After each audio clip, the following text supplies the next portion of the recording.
Traveling is one of the most favorite leisure activities for some people. And in as much as you like traveling, there are also lots of problems, challenges, or stress that goes with traveling. Migration doesn't only mean you leaving your country to another country. It could be internally displaced. There are people who are displaced in their country because of one reason or the other. It could be because of job opportunity that are living maybe from the village to cities, or it could also be because of the crisis that some of them they find themselves that pushes them to leave their village to the city. So, but for those who are planning to leave their country to another man's country, I will be talking today about those things that they need to know. They need to know before leaving their country. Hey guys.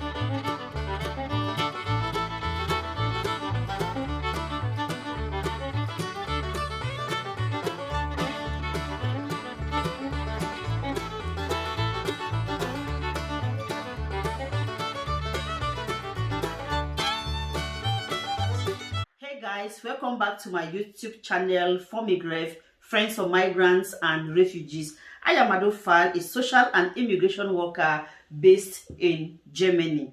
On this channel, we talk about issues related to migration, to migrant stories, migrant experiences, gender-based violence, and other trending issues that could be of help to you. So if you are interested and willing to know more, I do advise you to stay tuned. I'll be right back. So please do like, share, and subscribe. And for those my old subscribers, a very big thank you. And for those who are coming in for their very first time, please just like, share, and subscribe. Thank you. So as I earlier said, that today we'll be talking about what you need to know before embarking on your journey.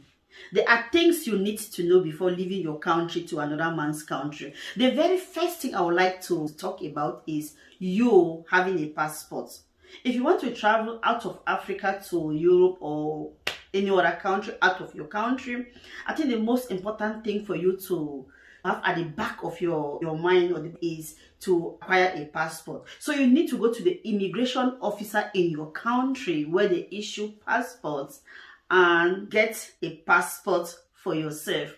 So once you are done with a passport, the next step you have to apply for is a visa. Of course, there are some countries that you leave from your country to their country and it is visa free. For example, living from Cameroon to Dubai, I'm not too quite sure about it.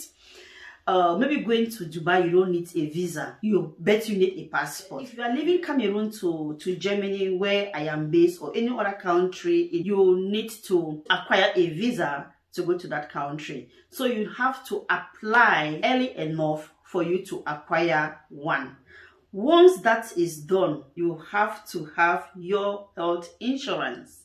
Health insurance is very, very important for every traveler. For those who are traveling abroad, you need to get a health insurance. Something might happen to you.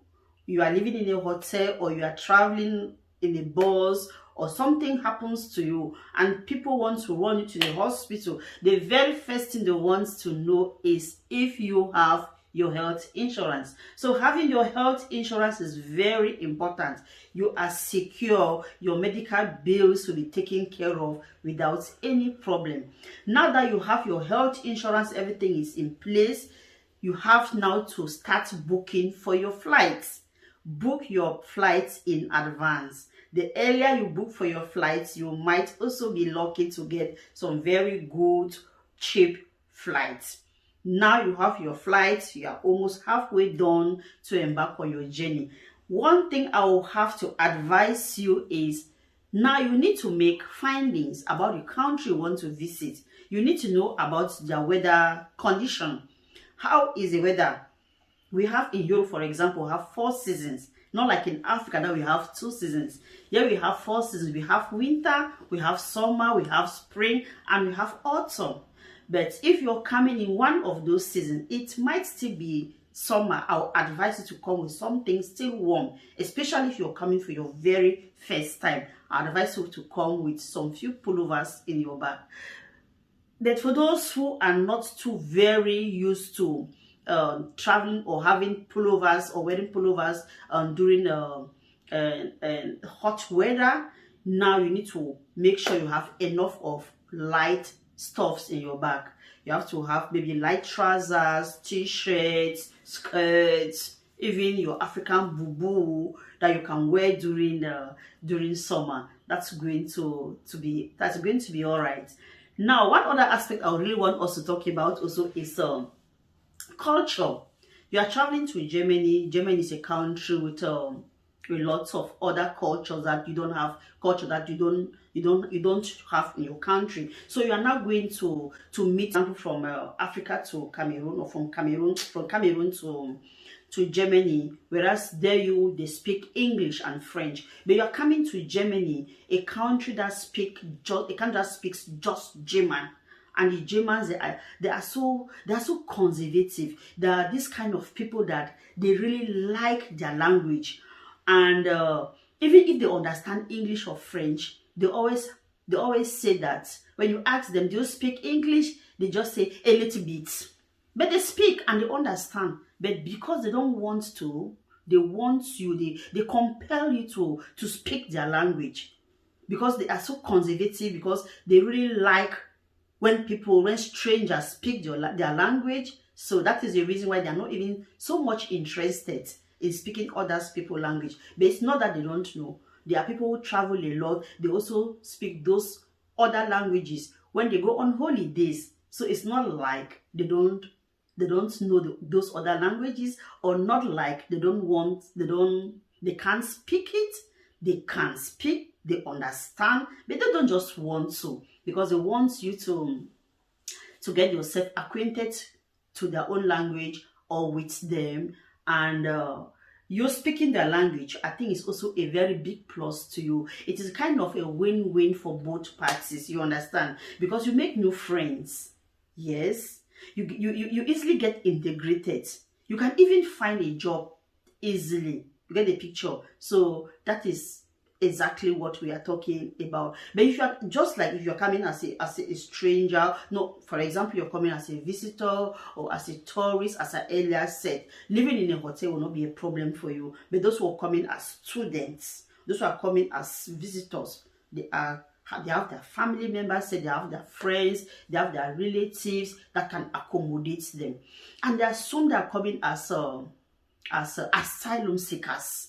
Yes, you are coming as an asylum seeker or a refugee. Don't be afraid. The government is going to take care of you. They are going to accommodate you. They are going to clothe you. They are going to feed you. They are going to even give you pocket money. They are going to take a very good care of you if you're coming as a refugee or you're coming as an asylum seeker. So the government is going to take proper care of you. This other aspect that I want us to talk about is currency exchange. Before you leave your country to come to a new country, you must have also tried to make a small kind of research on how much maybe a 1,000 or 10,000 francs CFA can be converted, how much it's going to. It helps you to know exactly how much to come along with. You understand? Of course, it's not that you have to work with money with you. I know most of the travelers, they have their travelers check, they have money in their bank, but it's always good to know the money exchange. It's always good to know how much you are coming in with, especially if you're a businessman or a tourist. It's good to know. It helps you to plan, and it helps you how to spend your money. So if you already know the exchange of that is very good, it's going to help a lot, a great deal. Now, there's also this aspect of how you travel in the city. It's going to be a kind of a common sense for us, or for you, the travelers, that in a new country that you find, it's always good to know how much you are coming in with, especially if you're a businessman or a tourist. It's good to know. It helps you to plan, and it helps you how to spend your money. So try to find out, try to ask even those people around you to help you, to guide you with tips like where can you visit in the night and where can you not visit, because there are thieves. And I'll strongly advise that don't keep your bag carelessly, be it in the train, be it in the bus, or be it in the taxi. Your bag should be where your eyes are. Don't throw your bag anywhere that you cannot easily lay your hands on. Don't even put your phones at the back of your pocket. Somebody can easily take it away from you. Sure, there are thieves also here in Europe. There are thieves in Germany. I'm saying this because a lot of circumstances that I have witnessed, that people sometimes they keep their bags and others might drop even drugs in their bag. By the time you leave the bus, 5 minutes away, you are controlled by police. It is a big problem. You find yourself in a big problem, in a big trouble. And I also advise you so strongly that do not help people to carry their bags. You are a stranger here. I know we have a kind of and I also advise you so strongly that do not help people to carry their bags. You are a stranger here.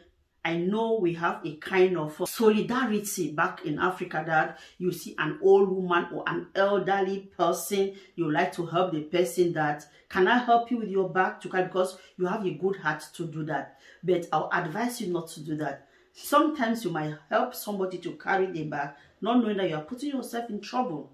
The person might be carrying the drugs and is going to sell it or to dispatch it somewhere.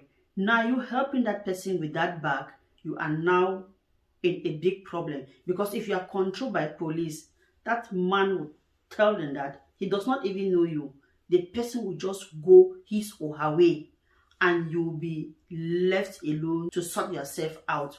So I'm sure I've listed quite a good number of tips for those who are coming to Europe, or who are traveling from their country to another person's country for the very first time. We've listed a lot of it. What you need to know: you need to have a passport, you need to get a visa, hotel reservation, and so on. As I've listed so many of them. So if you have any other thing that you really want to know, you have question that's bothering you concerning traveling, please don't hesitate to drop it down in the comment section. I'll get back to it. I want to thank you all for watching, for liking, for sharing, and subscribing, especially for those who are new to this channel. Thank you so much, my dear, and be rest assured that my upcoming video that is coming up in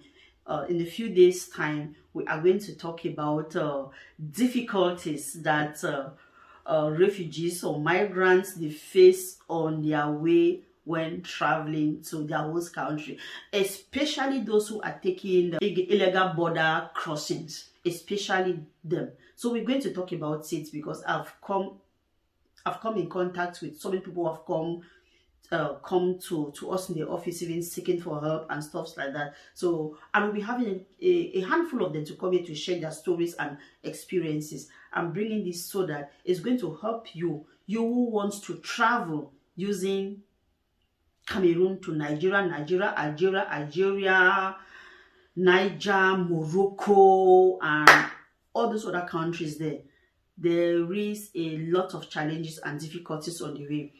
That notwithstanding, travel is a matter of choice. The road you want to take is a matter of choice. But that notwithstanding, I'm going to still bring the tips here, because I know it is going to be of great help to you. So once more, thank you again for stopping by, to like my channel, to share, and to subscribe. So see you soon. Thank you so much. Bye.